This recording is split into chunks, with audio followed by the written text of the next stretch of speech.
ছাত্র আন্দোলনের নামে শুক্রবার ধর্মতলার বুকে চলে গুন্ডামি।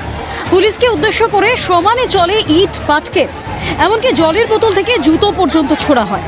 এই ঘটনায় অভিযুক্তদের গুন্ডা দমন আইনে গ্রেফতার করেছে পুলিশ। গ্রেফতারির পরেই স্পষ্ট হচ্ছে ছাত্র আন্দোলনকে হাতিয়ার করে মৌলবাদীদের আস্ফালন হয়েছিল শুক্রবার। অভিযুক্তদের সঙ্গে নিট পরীক্ষার দূর দূর পর্যন্ত কোনো সম্পর্কই নেই। শুধুমাত্র ব্যক্তি স্বার্থ চরিতার্থ করার স্বার্থেই আন্দোলনের নামে তাণ্ডব লীলা চালায় নৈরাজ্যকারীরা। আক্রান্ত হতে হয় সংবাদ মাধ্যমের প্রতিনিধিদের। ঘটনার পরেই রাজ্যের প্রশাসনিক প্রধান শুভেন্দু অধিকারীর মানবিক রূপ দেখেছেন সাংবাদিক কুল থেকে রাজ্যবাসী। এবার সাংবাদিকদের উপর হামলার ঘটনায় কড়া নিন্দা করলেন বিজেপির রাজ্য সভাপতি শ্রমিক ভট্টাচার্য। তিনি বলেন, প্রতিবাদ করার অধিকার সকলের আছে, কিন্তু ভারত তো স্বাধীন, তারপরেও আজাদির স্লোগান কেন? প্রতিবাদ করার অধিকার প্রত্যেকটি মানুষের আছে, ছাত্রদেরও আছে, যে কোনো রাজনৈতিক দলের আছে, কিন্তু প্রতিবাদের নামে আবার আজাদি। ভারতবর্ষ তো স্বাধীন,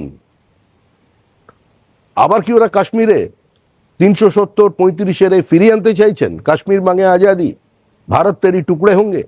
সাংবাদিকদের উপর আক্রমণ, সাংবাদিকদের রক্তাক্ত করে দেওয়া, নিরপরাধ পথচারীদের উপরে আক্রমণ, দোকান ভাঙচুর করা, এটা কি ধরনের রাজনীতি? শুক্রবারের ঘটনার প্রতিবাদে সোমবার কলকাতায় তিরঙ্গা যাত্রার কর্মসূচি নেয় বিজেপি।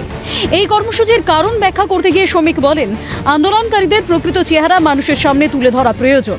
এটা কখনোই ছাত্র আন্দোলন হতে পারে না।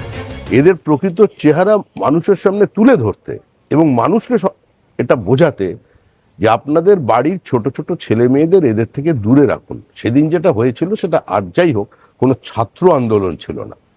আর আমরা তো প্রথমেও বলেছি, আবার বলছি, যে কোনো ধরনের আন্দোলন চলতে পারে, কিন্তু ভারত তেরি টুকরে হোঙ্গে ইনশাল্লাহ ইনশাল্লাহ বললে পুলিশ বেশ ভালো করে আদর করে দেবে, এমনি যেন না বাড়ি ফিরে যেতে পারে।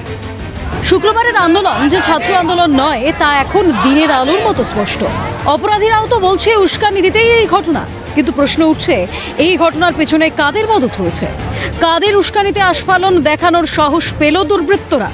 আপাতত উত্তরের খোঁজে পুলিশ। ক্যালকাটা নিউজ।